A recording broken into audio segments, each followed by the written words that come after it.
tech talking man, bringing you the scoop like no one else can. Silicon Valley to Tokyo, he's got the lowdown, gotta know where to go. Talking man, breaking it down, Geek News Central all around town. Get your gadgets, get your geek on. Tech talking man, he's never on. Sit back and educated by the tech talking man. Here we are, the Tech Talking Man.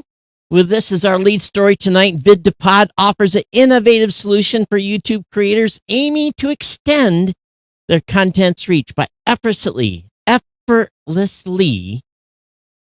converting video playlists into high-quality audio podcasts. This new service by Blueberry Podcasting is a boon for YouTube first creators or video first creators, enabling them to tap into a new audience and ensure their content is accessible across all major podcast platforms. The process involves a simple integration with your YouTube account, selection of a playlist for conversion, and instant distribution across platforms like Apple Podcasts, Spotify, and Amazon. That and many, many more stories tonight. You're listening to Geek News Central. Yes, with the Tech Talking Man, episode 1731, coming to this Monday, March 18th. I'm your host, Todd Cochran. A big shout out to our primary sponsor at GoDaddy.com. Grab their deals at geeknewscentral.com/GoDaddy. And to all of our awesome listeners, you're the real MVPs. Contribute your time, talent, or treasure at geeknewscentral.com/insider by becoming a GNC Insider. We're live and lit with modern podcast apps from podcastapps.com. Join our value for value movement by downloading and using a modern podcast app. And of course, dive into our digital hub. Our digital hub is easy to find. Get over to geeknewscentral.com, geeknewscentral.com. Don't forget to check out our partner shows, all linked up at Geek News Central. That includes Don Bain, the Gadget Professor, includes Kirk Corliss and Scott and the GNC Week in Review. Definitely check those out. Of course, the new media show with myself and Mr. Rob Greenlee. We're live again. Get on board and don't forget to follow and subscribe via your modern podcast app and sign up for the newsletter while you're at it. You can always join the chat room. The chat room is available at geeknews.chat. And have feedback for the show. It's very, very simple. Email geeknews@gmail.com, geeknews@gmail.com, or via X @geeknews. That's the easiest way to catch up, or catch me on Facebook. And a massive salute to GoDaddy, the longest running continued sponsor of a podcast where savings begin. Get over to geeknewscentral.com/GoDaddy. Lock in those podcast savings, those domain savings, hosting savings, whatever it may be. Definitely get connected here. Again, get over to geeknewscentral.com/GoDaddy. $11.99 for a new domain name. $6.99 a month economy hosting with a free domain, professional email, and an SL certificate for the first year. $6.99 a month economy hosting, or $12.99 a month to manage WordPress hosting. Again, you get a free domain with that, professional email, an SSL certificate for the first year. If none of those three options sound good to you yet, free trial of GoDaddy Website Builder, your choice of personal, business, or business plus plans. That's a 1 month free trial. Again, $11.99 for new domain name, $6.99 a month economy hosting, $12.99 a month managed WordPress hosting, or that free trial of GoDaddy Website Builder. Your support of this sponsor keeps me really in business, keeps the lights on, keeps the insurance paid. Everything that's happening here pays the rent, and it's greatly appreciated anytime you use a product from GoDaddy. Definitely share my codes with friends, family, people that you know. Don't write them on the bathroom wall. We don't want you to do that, but definitely share them in your open chat sessions in Slack or whatever you're doing for online work. When you hear someone thinking about starting a business, again, your support here keeps this podcast online and the independent writing team employed. Again, thank you for GoDaddy for being a longtime sponsor here at the Geek News Central podcast. So, first and foremost, what did you think of that intro? What did you think about that? Was that interesting? How did I create that? It took me 5 minutes to create that intro. App.suno.ai. App.suno.ai. Go back and listen to it again. I'm going to play it. It's pretty original, don't you think? It's 30 seconds, but this thing created this with just my input of saying, write an intro for the Geek News Central podcast, a twice-weekly podcast that shares news and information for the common man and woman. But anyway, just listen to this again. Hey, it's the tech talking man, bringing you the scoop like no one else can. Silicon Valley to Tokyo, he's got the lowdown, gotta know where to go. Talking man, breaking it down, Geek News Central all around town. Get your gadgets, get your geek on. Tech talking man, he's never on. Sit back and educated by the tech talking man. Not bad, huh?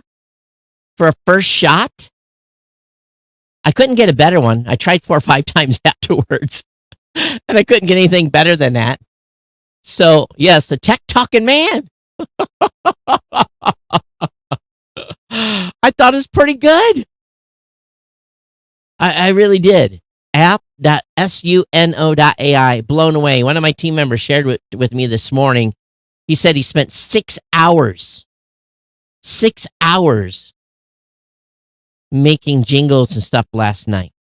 And he's actually kind of a little bit of a musician. He says this is just the beginning.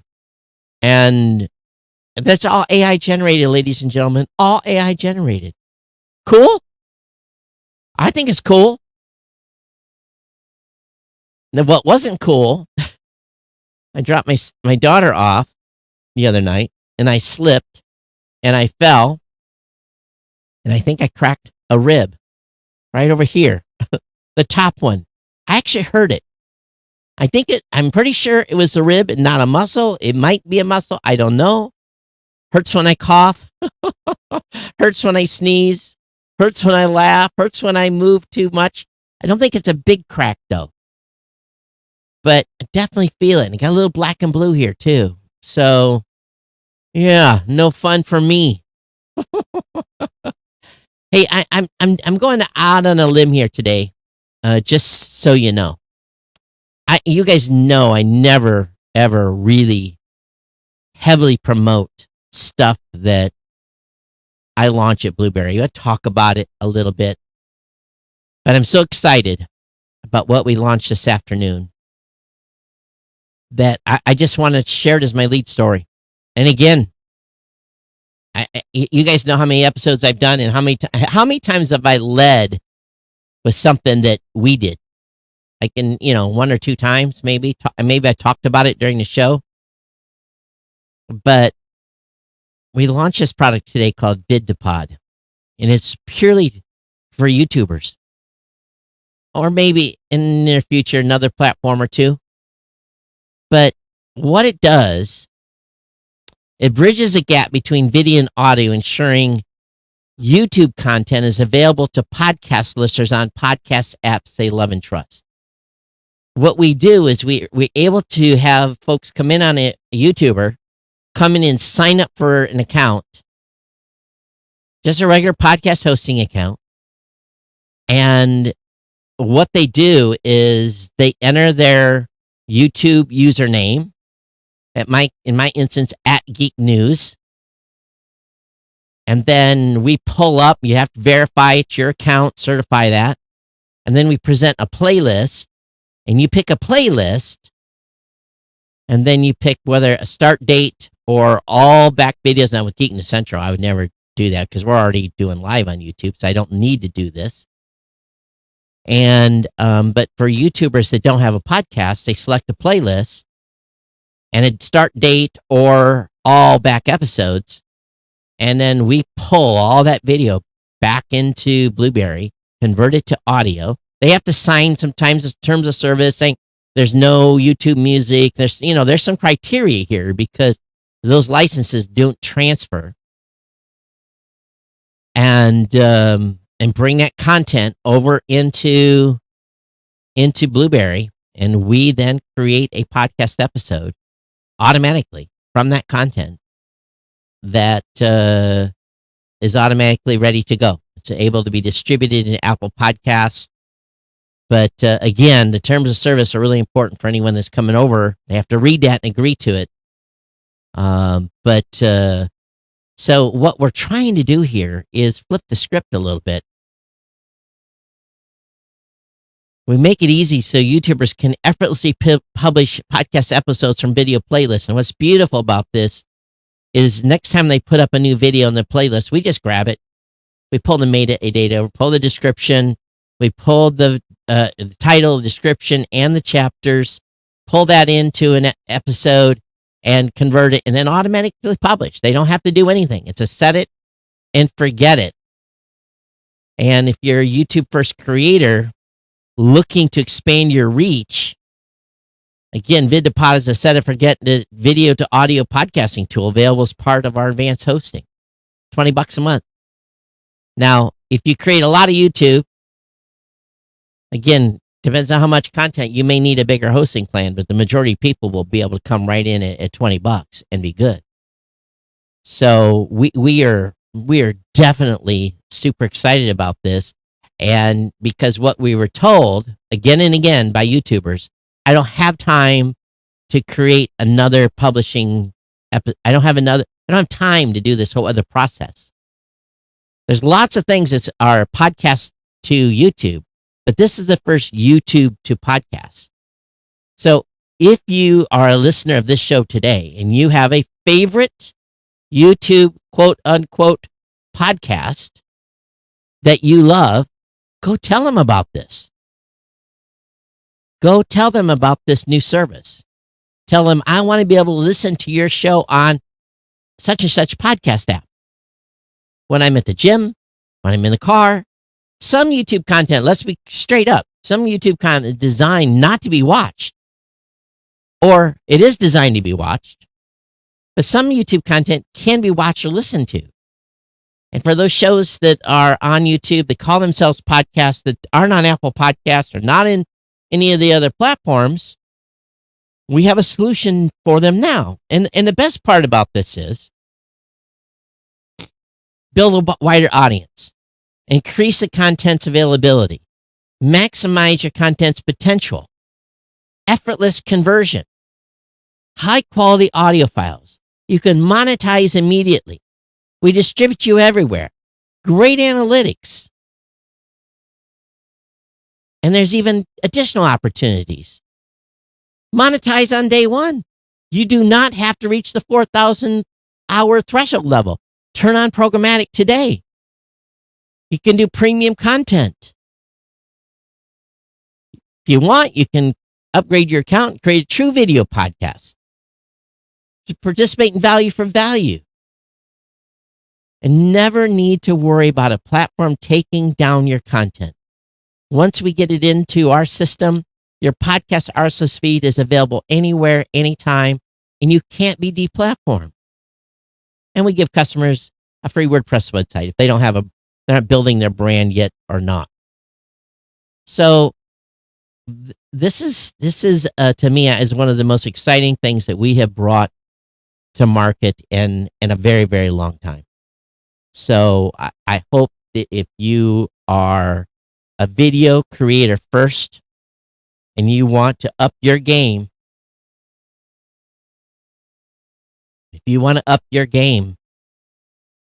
I'll have a link in the show notes for you. Or just go to the website and search Vid2, the number 2 pod, and get engaged with us. We definitely think this is great product offering. And again, if you are a podcaster and you're posting your stuff to YouTube, you're already with us for a regular hosting account. So I think this is really about opening up. You've got your YouTube audience, but again, some people would rather listen. And why not make it easy for them to listen on the podcast app of their choice? This is a no-brainer. $20 a month, set it and forget it. And yes, when someone asks you where's your podcast channel, you said wherever podcasts are listened to. That's the beauty of this. So anyway, been sitting on this for a while. Came back from Podfest, and really this is the feedback we'd gotten from some podcasters there. I don't have time. I really didn't know what to think about it. And Barry Kantz, our CFO legal officer, he said, "Hey, why don't we bring the content over?" And I kind of like, oh man, simple, easy peasy. And the team put it together in a relatively quick time. Matter of fact, the dev team finished before the product team did. And we were racing to get, all the paperwork together and, value add. I think it just makes sense. So anyway, that's what we got going on. That was what I did today. It was a big thing. And if you're on YouTube watching live and you think it's cool, make sure you say hello, check in with us, make a comment in the chat. And love to hear your feedback. I posted a post on Facebook, on Twitter, so I look forward to hearing that. All right, let's continue to move on here with the regular tech news that's going on. And again, thank you for giving me the opportunity to let me toot my own horn just a little bit here. And geeknews@gmail.com. What do you think of that intro song? I won't be using that all the time. But the Talking Tech Man, I thought that was pretty cool. SpaceX is supposedly building hundreds of spy satellites for U.S. government, a report says. Satellites to track targets on the ground for U.S. intelligence as part of a $1.8 billion contract signed in 2021. Makes sense. I have no doubt. The interdispersed amongst those SpaceX, Starlink, there's probably a few National Reconnaissance Office satellites aboard. Surveillance satellites. Chinese are pissed. I don't care. Tough. The satellites can track targets on the ground and share data with U.S. intelligence and military officials, sources said. Whoever those sources are, by the way, should be strung up. You're leaking stuff you shouldn't be leaking. The newly reported details are consistent with the Wall Street Journal report in February of 2024 that SpaceX had entered in a $1.8 billion classified contract. Reuters wrote that it was unable to determine when the new network satellites would come online, but stated that about a dozen prototype satellites have been launched in the past few years. We know SpaceX has deployed thousands of low Earth orbit satellites, so it's part of SpaceX Star Shield. So Chinese are mad, so they're going to figure it out on their own. Low Earth orbit, easily replaceable. Brilliant. Meanwhile, Computer World says AI is to create 500 million new jobs. But the question is, how many will be lost? Over the next day, generative artificial intelligence will replace a lot of jobs. They say some jobs. But it has always been the case with revolution technologies, from the steam engine to digitization, is destined to create far more jobs than it eliminates. I don't know if I believe that. Gen A is expected to democratize jobs. That is, a technology will enable employees without computer science degrees to create applications. We'll see. Using AI augmented coding, already many companies see the possibility as Gen A's low-hanging fruit.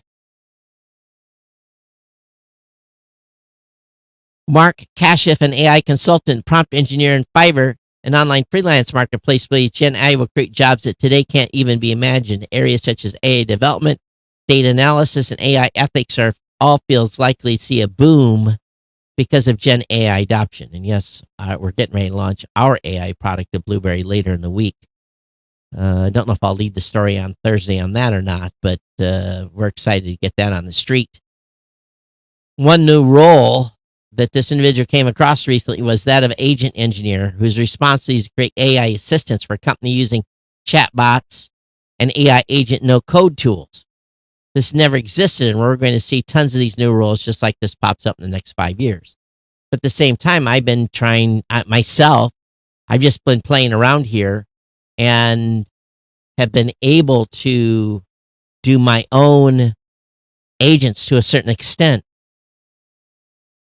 So how much of that will we need outsourced? I don't know. I really, really don't. Hey, take just a second here to thank our insiders. From last show to this show, we've had no new insider donations, but we have had some folks who have been streaming sats via these new podcast apps. Darren Schwartz has been in there at 100 sats a minute. I want to thank you, Darren, for streaming sats the show. And it's been definitely appreciated when you do that. Now, if you want to do like Darren does in supporting the show, it's 100 sats. 100 sats is about, I think with the current Bitcoin, about 3 cents a minute, I think is what it boils down to. You know, can you afford 3 cents a minute to support the show? Grab yourself one of the new podcast apps at podcastapps.com. And if I provide value to you in this podcast, then consider becoming an insider with a monthly recurring donation. $2, $5, $10, $15, $20, or $25. We definitely appreciate it when you consider doing that and supporting the show that way and value for value, or contribute your time and talent.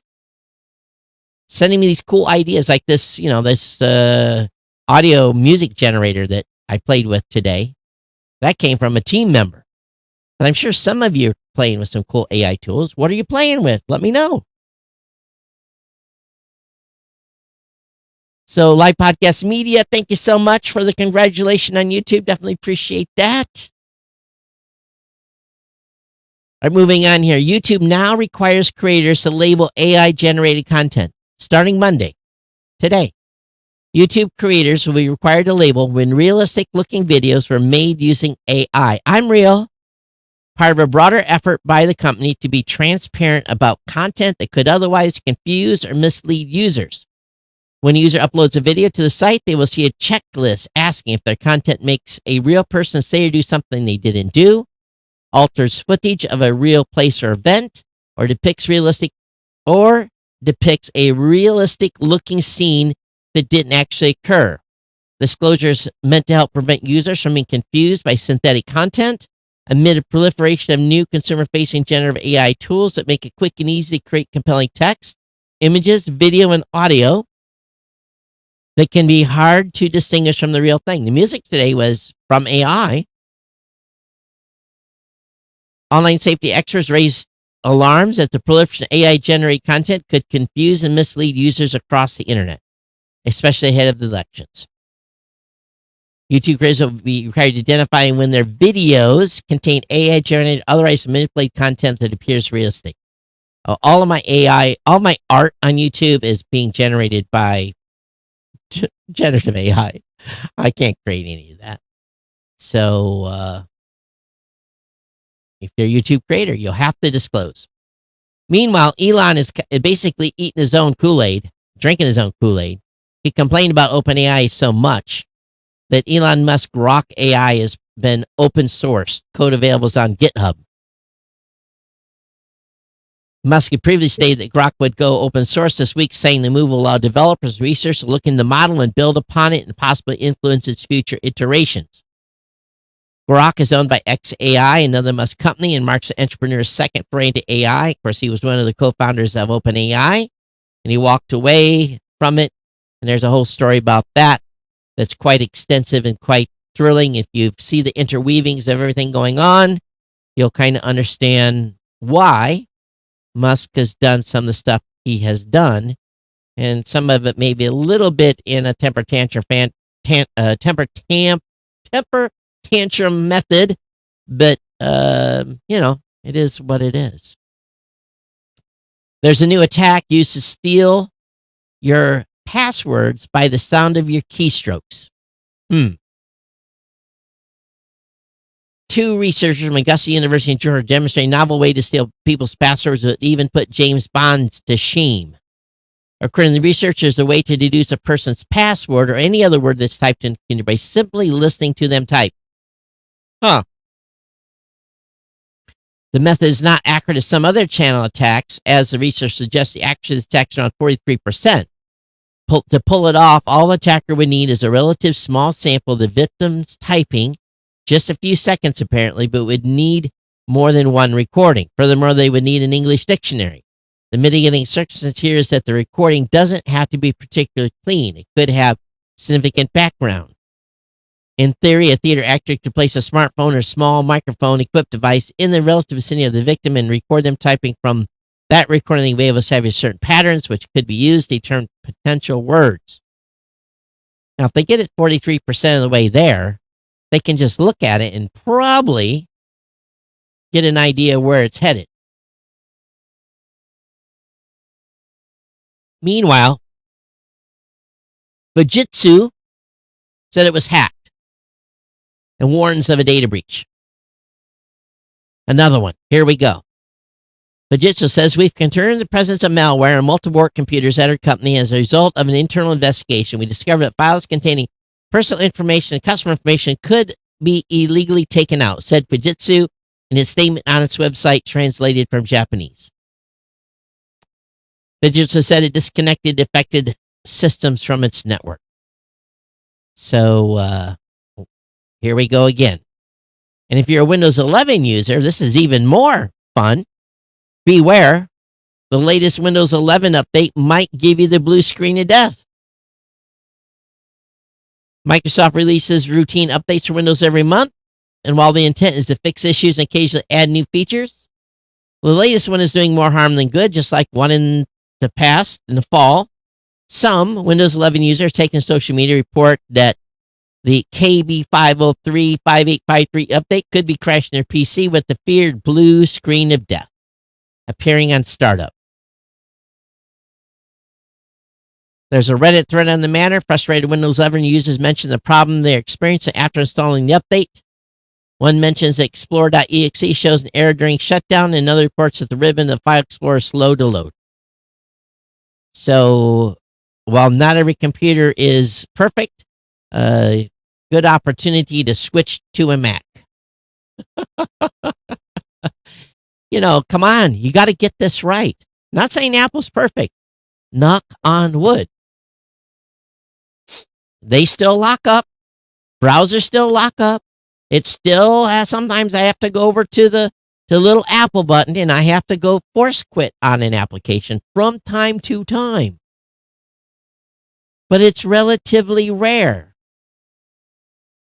I was having a specific website that was it's a website that was causing issues with my browser the other day. I had a simple solution. I closed the tab. Don't have to deal with that. If they have something on their website that's causing an issue, it's probably not good. Wasn't the computer, it was the website. Not surprisingly, Homeland Security is testing AI to help with immigration, trafficking investigations, and disaster relief. Through partnerships with OpenAI, Anthropic, and Meta, Department of Homeland Security will test out AI models to help its agents with a wide array of tasks, including investigating child sex abuse materials, training immigration officials, and creating disaster relief plans. FEMA will use generative AI to streamline the hazard mitigation planning process for local governments. Homeland Security, ICE, or HSI, the agency within ICE, that investigates child exploitation, will use large language models to quickly search through vast stores of data and summarize its investigative reports. Who's going to QA all that? And U.S. Citizenship and Immigration Services, the agency conducts introductory screenings for asylum seekers, will use chatbots to train officers. So, got to have good data in, and someone's got to review the outputs. This is what we've done on our AI. We've put warnings on every output that you need to QA every output to make sure that it's not running home to mom and telling something it shouldn't be. The U.S. government seems serious about developing a lunar economy. The military is serious when the guy running the program is nicknamed Orbit. The National Reconnaissance Office, which is known for a lot of cool things. DARPA, Defense Advanced Research Project Agent. NRO is pretty cool too. DARPA has stepped in to help. This is important because DARPA is a key supporter of emerging technologies with a track record of success. Last year, the defense agency announced it's initiating LUNA, LUNA-10, to understand how to best facilitate a thriving lunar economy by 2035. In December, DARPA announced it was working with 14 different companies under the Luna 10, including major space players such as Northrop Grumman and SpaceX, as well as non-space firms such as Nokia. These companies are assessing how services such as power and communications can be established on the moon. They're divided a final report by June. So, getting ready to colonize Mars.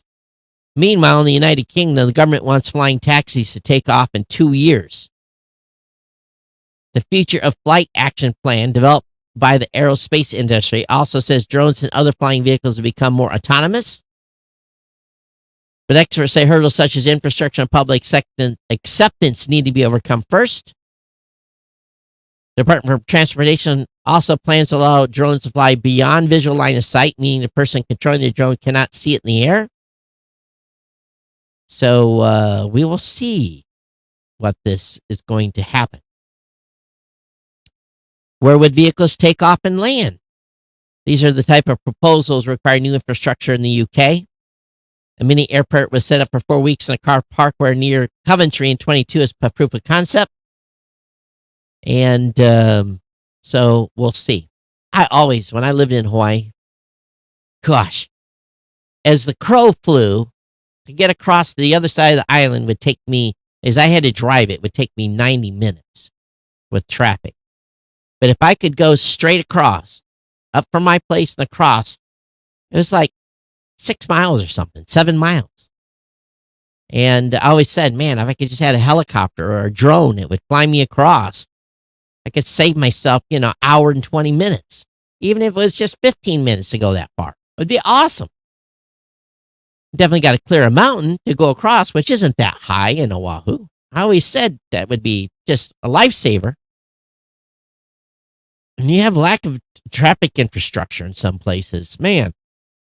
But again, where would all those things land? Well, how about the parking lot at the office? I don't need to go to some transit point. Just let me land in the parking lot. Google Wallet is getting an overdue feature to help fix iPhone ticket sharing headaches. So, Android Tipster reported the feature has been rolling out to some of his followers, with several replies currently access right now. However, the feature doesn't seem to be available to everyone yet. And it finally will be able to open and use tickets and passes created saved in Apple's PK Pass file format. The improved compatibility would save Google Wallet users from needing to go through the difficulty of finding trustworthy third-party apps to convert the Apple Passes. It could also prevent users from completely giving up on using digital passes altogether. So that is forthcoming. Uber Australia is going to have to pay $178 million to settle cabbies' class action. In other words, the cabbies are becoming extinct and they're upset, and Uber is going to have to pay. Because Uber caused their incomes to be impacted. Why did they not get together as taxi companies and put an app together that made it as easy to get a taxi and not be ripped off as Uber? Now, I'm not saying Uber isn't ripping people off, because some recent Uber rides I've had have been pretty pricey. And almost to the level that taxi cabs used to charge. But apparently it's because Uber operated illegally in Australia during those years, despite laws that made it plain that only licensed cabs and hire cars were allowed to carry passengers for cash. So that was when they had to give, that's when they're getting this compensation. Well, today, the U.S. Supreme Court seems wary of curbing U.S. government contacts with social media platforms. So I guess arguments were heard at the Supreme Court. Justice appeared skeptical of a challenge on free speech grounds, and how the president's administration encouraged social media platforms to remove posts that federal officials deemed misinformation. Anytime, and this is my opinion, anytime a U.S. government agency asks any private company to take content down on their behalf, there's something wrong with that. The U.S. government should not be in the content moderation business. They should mind their own business. Keep their noses out of it. I don't care what these cases raise or who was involved or if it was political or not. Anytime the U.S. government or any government tells any social media platform, you need to watch this account, you need to take this content down, this is misinformation, which often later on turned out not to be. The U.S. government should not be involved in content moderation. They should not. Something wrong with that. Especially if it has the appearance of helping to stifle the administration's message.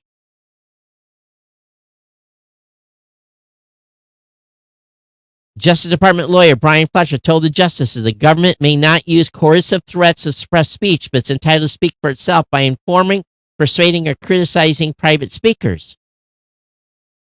Well, if they want to do that publicly, great. But they should not send emails saying, I demand action on this immediately.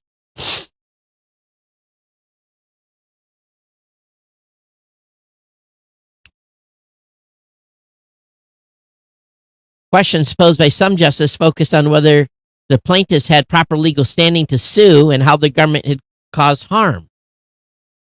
You infringe my freedom of speech. Again, I should be able to say what I want to say. I will have to pay for the actions of what I say. If I say does harm, it causes someone to, do something they shouldn't. I could potentially be responsible and held responsible for that. But I should be able to free to say what I want to say.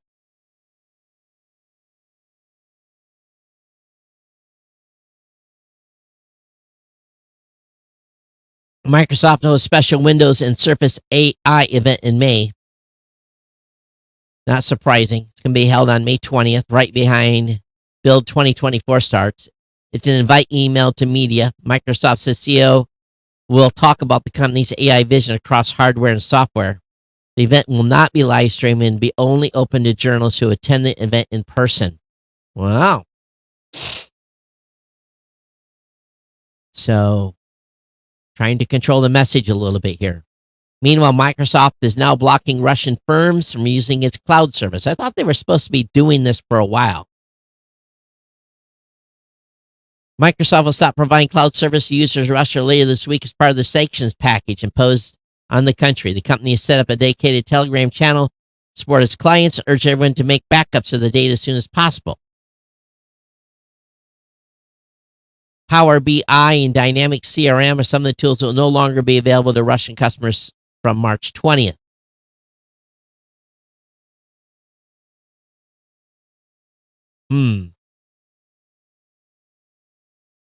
They said that other major global cloud providers, Amazon and Google, will soon follow. Why is this? I thought this was already supposed to be the done deal. I guess not. There's a great article over in Ars Technica talking about his TikTok parent company, an agent of the Chinese state. Well, it may not be an agent of the Chinese state, but there's no clear line between the state and companies in China in the same way there is in the United States. Of course, unless the government tells you to do something, tells you to take some content down. So it kind of sounds like the Chinese way of censorship. The Chinese Communist Party, which is synonymous with the Chinese state, both owns and is the nation. And that goes for private enterprises too. They operate like joint ventures in which the government is both a partner and the ultimate boss. Both sides know that, even if the relationship isn't expressly codified. So ultimately, someone can walk in and tell ByteDance what to do.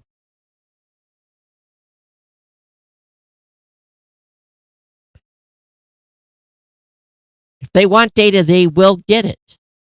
And I bet you they have hooks into that data, and ByteDance is under no obligation to tell anyone in the West that they are. And therein lies the challenge, and this is why Congress is doing what they're doing. Time will tell how this all falls out. On a happier note, Rivian owners now will have access to Tesla superchargers. Tesla superchargers starting today at 9 a.m. Pacific, 12% Eastern. The company tells The Verge the news comes after several Rivian owners noticed a software update allowing supercharger access over the weekend. So the Tesla-made adapters, basically, for current owners, Rivian will send out a Tesla-made adapter free of charge, much like Ford started doing last month. Closest supercharger from me is 27 miles. And then where the next one is, I have nary a clue. And this town remains having one or two chargers. Most of the time, they're broken. It's not surprising that doctors are turning to medical generative AI into a booming business. Ambient clinical documentation was talk of HIMSS conference this year, where more than 30,000 healthcare and tech professionals gathered. The technology allows doctors to record conversation with patients to automatically turn into clinical notes and summarizing using AI. Companies like Microsoft, Nuance Communications, Abridge, and Suki believe the solution will help reduce doctors' administrative workload and prioritize connection with patients. So we'll see. Doctor says, after I see a patient, I have to write notes. I have to place orders. I have to think about the patient summary. So what our technology does is it allows me to focus on the person in front of me, the most important person, the patient. Because when I hit start, I have a conversation, and hit stop, I can swivel my chair, and within seconds, the note's there. A survey published by Abanath Health in February found that more than 90% of physicians reported feeling burned out, largely because of paperwork. More than 60% of doctors say they feel overwhelmed by clerical requirements and work an average of 15 hours per week outside of normal business hours to keep up with the paperwork. Well, as long as they get the HIPAA stuff figured out and the doctor reviews it immediately to make sure that it didn't run home to mom and put something in there that it shouldn't put in there, that's my worry. How good is the summary? This has been part of our challenge, too, with building our AI when it looks at transcript. Does it run from the transcript? Does it go outside and grab stuff? And we work very hard to make sure that it doesn't. But I'm never going to be guaranteed that every summary is not going to have some sort of, ghosting in there. I don't know. There's another term for it. Meanwhile, TikTok is paying creators up its search game. TikTok's leaning even more into app being used like a search engine. So TikTok announced a change that their search value is going to be one of 4 core elements to determine a creator payout. In other words, you've got to have good metadata so that people can search for the content. I'm not surprised in the least that they're doing this. According to the Register, cyber bad boys, girls, whoever, leaked 70 million files online, claim they're from AT&T. This data was allegedly stolen from AT&T in 2021 or dumped on a cybercrime forum over the weekend. Stolen file names include social security numbers, date of birth, addresses, emails, phone numbers, and other personal information. These individuals reportedly nabbed the personal data, and upon review, people say it's the real stuff. So they tried to sell this for $1 million and didn't get any data. At the time, AT&T denied the stolen data was legitimate. Based on our investigation today, information appeared in the internet chat room does not appear to come from our systems. Oh, that's what they said before.